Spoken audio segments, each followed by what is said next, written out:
আসসালামু আলাইকুম দেশ বিদেশের ভাই বোনেরা। তো আজকে চলে আসলাম আমার বারান্দার মরিচ গাছ থেকে কিছু মরিচ তুলে নিব।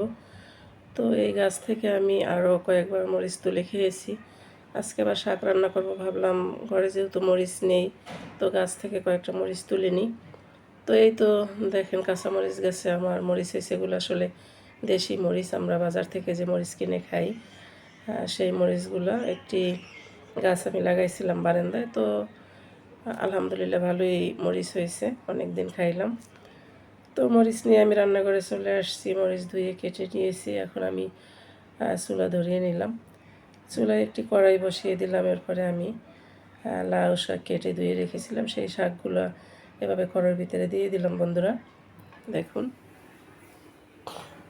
লাউ শাক এভাবে রান্না করলে খেতে কিন্তু অনেক মজা হয়। তার সাথে আমি কয়েকটি আলু এভাবে লম্বা লম্বা করে কেটে দিয়েছি, সাথে দিয়েছি কিছু পেঁয়াজ কুচি আর রসুন কুচি, কাঁচামরিচ কেটে দিয়েছি। এরপরে পরিমাণ মতো লবণ দিয়ে আমি ঢেকে দেব। তো ঢেকে দেওয়ার 5 মিনিট পরে আবার আমি ফিরে আসছি। দেখুন, এই তো শাক থেকে অনেক পানি বের হয়েছে, আমার আলাদা করে আর পানি দিতে হয়নি।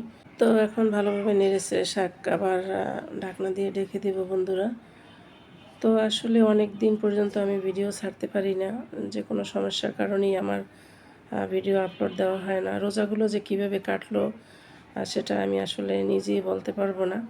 তো যাই হোক, হয়তো সময় করে অন্য এক সময় আপনাদের সাথে শেয়ার করব কেন এতদিন আমি ভিডিও দিতে পারলাম না। হয়তো সামনে আরও অনেক দিন আমি এভাবে ডেলি ভিডিও আপলোড করতে পারবো না।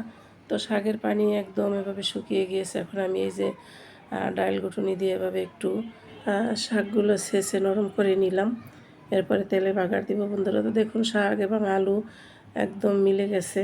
তো এরকমের করে মিলিয়ে নিলে কিন্তু শাক খেতে অনেক মজা হয়। বন্ধুরা, তো এই শাকগুলো মিলিয়ে নেওয়ার পরে আমি এখন কড়াইটা উঠিয়ে নিব। এরপরে অন্য একটি কড়াই বসিয়ে আবার রসুন কুচি পেঁয়াজ কুচি দিয়ে তারপরে বাগার দিব।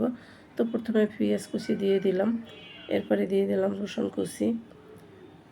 তো রসুন আর পেঁয়াজ ভালোভাবে ভেজে তারপরে অল্প পরিমাণে তৈল দিয়ে দিলাম। যেহেতু আমি রোগীর জন্য শাক রান্না করতেছি, তাই তৈলের পরিমাণটা খুবই অল্প দিয়ে দিলাম। তো এই তো পেঁয়াজ আর রসুন ভাজা শেষে আমি কিছু ধনিয়া পাতা দিয়ে দিছি। এরপরে আমি শাকগুলো দিয়ে ভালোভাবে নেড়ে ছেড়ে উঠিয়ে নেব। তো সত্যি কথা বলতে বন্ধুরা, ভাগ্য মানুষকে কখন কোথায় কীভাবে নিয়ে যায় তা আমরা কেউ জানি না। কত স্বপ্ন ছিল, এবারে রোজাগুলা সব রাখবো, বাচ্চাদের মজার মজার ইফতারি তৈরি করে খাওয়াবো এবং নিজেরাও 5 ওয়াক্ত নামাজ পড়বো, কোরআন তিলাওয়াত করবো, তারাবি নামাজ পড়বো। আসলে আল্লাহ যদি ভাগ্যে না রাখে তাহলে আমাদের কিছুই করার থাকে না। তো বন্ধুরা, আমার ভিডিওটি যদি আপনাদের ভালো লেগে থাকে তাহলে অবশ্যই লাইক কমেন্ট শেয়ার করবেন এবং সাবস্ক্রাইব করে পাশে থাকবেন।